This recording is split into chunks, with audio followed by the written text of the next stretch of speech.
واسا کا کام ہے کہ پانی مہیا کرنا، وہ واسا کی نلائکی سمجھیں یا جو بھی، اور پرائیویٹ جتنے بھی ٹیوب ویل والے مافیا ہے وہ ان کے ساتھ ہے۔ آپ یقین جانیں جس دن مجھے بریفنگ ہوئی، آپ یقین نہیں کریں گے کہ اس محکمے کا کیا حشر ہے۔ حکومت نے تو ایک تو شہر میں جو آج پانی کی قلت ہے اس کی ذمہ دار براہ راست حکومت ہے کہ شہر میں پرائیویٹ ٹیوب ویل جتنے لگائے گئے ہیں اور صحیح منصوبہ بندی نہیں کی گئی ہے کہ عوام کو پانی جیسی نعمت میسر ہو سکے۔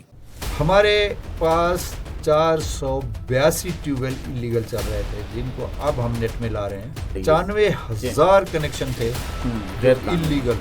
واسا کے بل بقایا جات یہاں پر کوئٹہ شہر میں بہت ہے، یہاں پر کوئی بل دینے کے لیے تیار نہیں ہے۔ ایسے لوگ بھی ہیں جنہوں نے 4 لاکھ روپے دینا ہے، ایسے لوگ بھی ہیں جنہوں نے 5 لاکھ روپے بل کی مد میں دینا ہے۔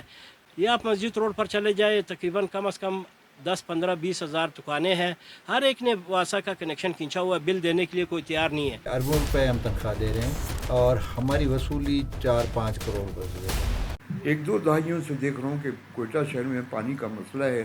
وال مین بھی اگر کہیں پانی آ رہا ہے وہ اپنی مرضی سے وال کھولتے ہیں، وہ پیسہ لے کر وال کھولتے ہیں، محلے والوں سے پیسے لیتے ہیں الگ سے، اور پھر جو ہے توقع بھی کرتے ہیں۔ سسٹم چل رہا تھا کہ جی اب میرے کالونی میں وال مین ہے، وہ صاحب 2-4 ہزار، 5 ہزار، 8 ہزار، 10 ہزار وہاں کے مکینوں کو دے گئے کہ جی وال آپ کھولیں، بند کریں، میں تو کراچی میں ہوں۔ تو وہ سسٹم کو بھی چند ہفتے میں ہم ختم کرنے لگے۔ ان کے تمام ٹیوب ویل کام چھوڑ جاتے ہیں یا ان کے بل کے پیمنٹ نہیں ہوتے ہیں۔ ہمارے کام جو نچلے طبقے کے ہیں ان کے کام بر وقت نہیں ہوتے ہیں۔ یہی بلیں تو وزیر اعلیٰ ہاؤس کی بھی ہیں، گورنر ہاؤس کی بھی ہیں، GOR کالونی کی بھی ہیں، وہ بر وقت ادا ہوتے ہیں چاہے کروڑوں کے حساب سے ہوں۔ سولرائزیشن کی طرف جا رہے ہیں، سولر سسٹم لگا رہے ہیں جو کہ ہمارے تمام کوئٹہ کے ٹیوب ویلز کو بجلی فراہم کرے گا۔ PHE کے منسٹر جناب عبد الرحمان کھتران صاحب سے اتنے واسا کے بند ٹیوب ویل ان کو بحال کیا جائے۔ ہماری حکومت کو تقریباً 2.5-3 مہینے ہو رہے ہیں۔ مجھے پبلک ہیلتھ انجینئرنگ ڈپارٹمنٹ کا محکمہ تفویض کیا گیا۔